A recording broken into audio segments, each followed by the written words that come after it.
you don't have to like her. Yeah. You don't. But you have to be connected enough that you want to know what's going to happen to her.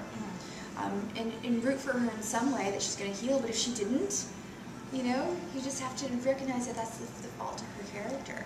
And when she falls, down, it's her tripping herself up. So yeah, I'm going to be honest. My books aren't always, they're going to, the protagonist isn't always going to be a person that's going to be a favorite or perfect. I mean, he's definitely flawed. But it's a lot of what makes him human. I originally did write all 3 books, way back when I first wrote the story, because it was a story. It was her whole story right there, and I had to finish it and tell it. I was really connected to Reason to Breathe, so it came out as I wanted it to. Barely Breathing and Out of Breath, I didn't have as much time to develop the characters and where I put them, so it fell flat. There wasn't as much emotional connection as a reader that you get with it, so I had to write them again. I feel that Out of Breath was completed and done until the first round of line editing. Oh. Yeah. So I wasn't happy with it. I didn't really like the story until then, because I actually kept writing, kept changing things, and kept changing big pieces of things up until that moment. So when that happened, I was like, finally, this is it. This is the story. Barely Breathing changed. The ending changed a lot. Okay. And that's on my website too, the alternate ending. Well, actually, no, we did put the alternate ending on there because we decided not to because it's so extreme. So extreme. My beta team was so freaked out when they read it. I put Jonathan on that middle of that road where is he just broken and misunderstood, or is he creepy and disturbed? Who is he? So he does things that you're like, why is he in her room? I mean, is he really just checking his email? Yes. And did she really see his truck in the parking lot? Like things like those little things. You're like, okay, why does he have a sweater? So it could just be like these coincidences, or just these things that happen. That what he says is really what happened, or he's a little stalkerish. I don't know. So I kind of left that. I let it on purpose to kind of let you decide.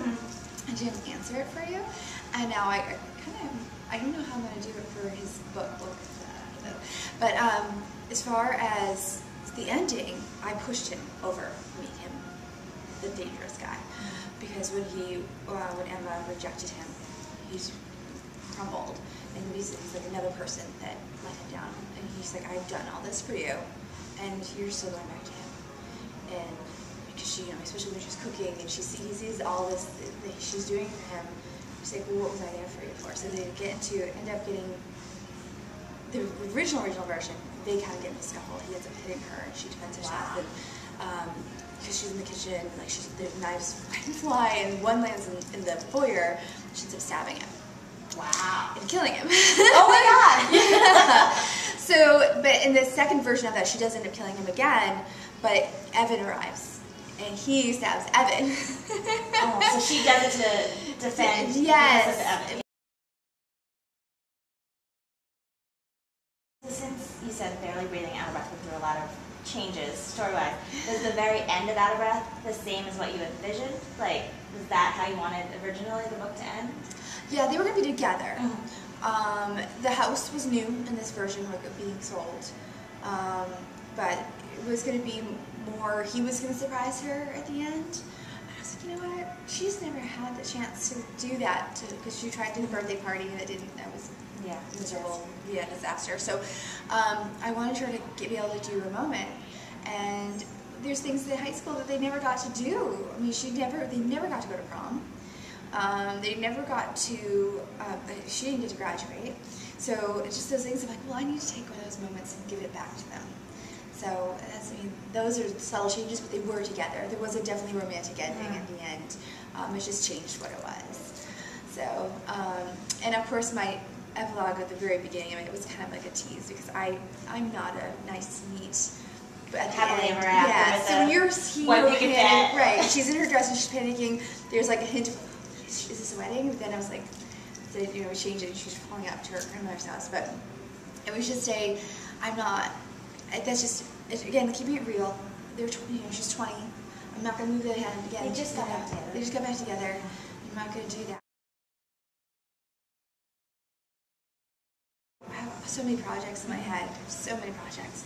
So I do 2 standalones first. This first one I'm writing right now is a male point of view. He's 20. He's in college.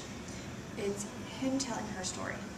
Oh. So he gets to know her, and she's crazy, and just a mystery, really, and just actually solving her mystery as her his side. Yeah. Oh, okay. So you get to know her and what made her her, like as far as all her quirks and isms, as he discovers them.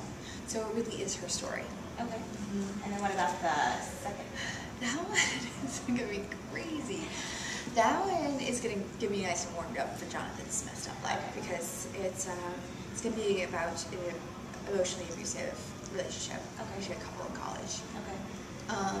So it's going to be very emotional, very hard, and nervous to write, excited at the same time. I don't know how many people are going to like me at the end of that story, because it's going to be, I'm going to put you through the ringer. I already know it. And so I'm kind of geared up for that one.